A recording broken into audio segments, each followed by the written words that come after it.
A small number of American Special Operations Forces are already on the ground in Syria, and their expertise has been critical as local forces have driven ISIL out of key areas. So given the success, I've approved the deployment of up to 250 additional U.S. personnel in Syria, including special forces, to keep up this momentum. I mean, just look at what's happened in the last 7 years. Our unemployment rate going from 10% down to 5%, our automobile industry back, ending 2 wars, 20 million people with health care, many for the first time. We have a great deal to be proud of in terms of our accomplishments. I missed that there. Valerie Jarrett, senior aide to President Obama, saying ending 2 wars. They may want to tell the U.S. military because there's a lot of action that has been happening over the past couple of days, including taking out a senior Taliban leader, the senior Taliban leader inside Pakistan, Mohammed Mullah Mansour, killed by a U.S. drone strike in southwestern Pakistan, an area that the U.S. has not gone into extensively. There have been many CIA drone attacks, but this was the only second strike within Pakistan's borders since the bin Laden raid that was deeply inside Pakistan. Pakistan says it's a violation of sovereignty of Pakistan. Meantime, you have Iraq and all that's happening there as well. We are back with the panel. Laura, ending 2 wars. I mean, that is what Valerie Jarrett said. It's as if it's not bad enough when the rules of engagement for our troops on the ground are pathetic and tie their hands unnecessarily. That statement from Valerie Jarrett on 60 Minutes confirmed that her role in the White House is one of pure politics. She is politically spinning this because in November it's better to hand it off, he hopes, to Hillary or to cement his legacy. But thinking of the fact that we just lost Charles Keating, the Navy SEAL, in Iraq, 10 days ago, we continue to lose good men and women in both Iraq and Afghanistan. More war dead in Iraq than under George W. Bush, under President Obama.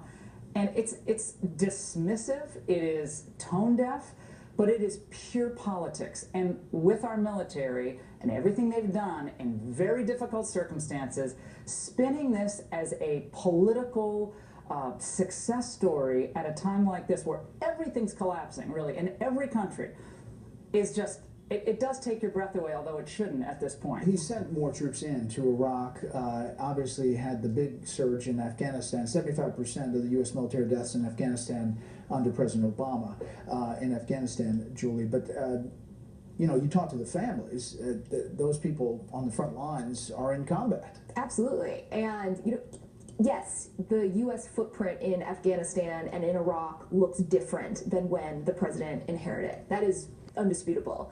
But the idea that you don't have Americans engaged in combat, engaged in what a lot of us, frankly, would say is war, is just simply not true. The administration knows this. I mean, we are now in a position where they're going to be handing off military involvement in both Iraq and Syria and Afghanistan to the next president. That is indisputable also. So it is a political talking point, but it's one that really belies a reality that is just far different and really difficult for a lot of military families still. So the president said on his trip about confirming Mansour's death as Taliban leader, it does not represent a shift in our approach.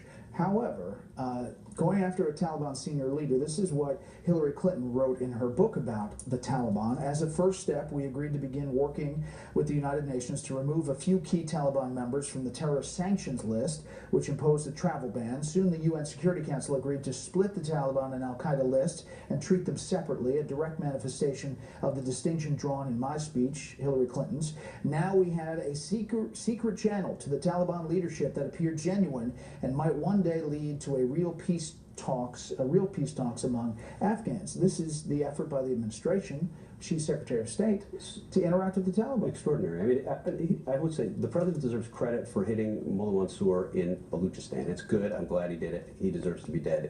We're all better off. But that points out exactly what a sharp change this is from the administration's original approach to diplomacy in Afghanistan. I mean, they thought that it was possible to separate the Taliban, which had harbored al-Qaeda for a decade, from al-Qaeda itself, when that was inconceivable that that was going to happen. And you heard, she pressured the United Nations to take Taliban leaders off of the terror watch list, I mean off of the terrorist list that the UN prepares. The second comment she made there I think is particularly interesting and particularly important.